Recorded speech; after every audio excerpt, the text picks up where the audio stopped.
I think parent nights are extremely important because it's a topic of conversation that is going to be taught in the schools. Children are going to learn about this from social media, from the internet. And it's important that, like anything else that is taught and that we teach our children, it comes from home. So I think when parents have a common language or understand what kids are learning or what they're hearing or where they're getting their information from the school, which is, from my understanding, often what the Calgary Sexual Health Centre does is education within the junior highs, then it's key that we also know what they're being taught, and then being able to have and support that conversation for them, not only in what they learn from school, but at home. The first night that we had this session at Elspeth's was a very informal, relaxed, open discussion and a dialogue with a facilitator.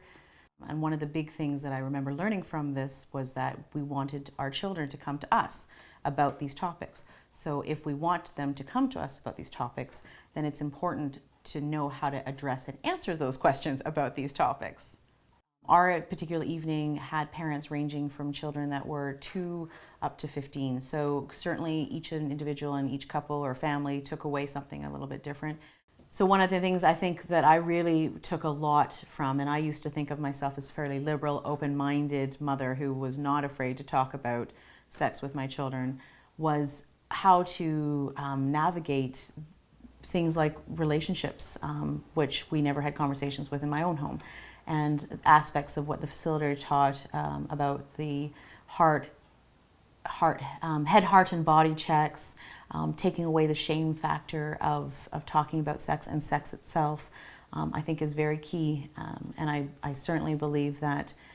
in the world today where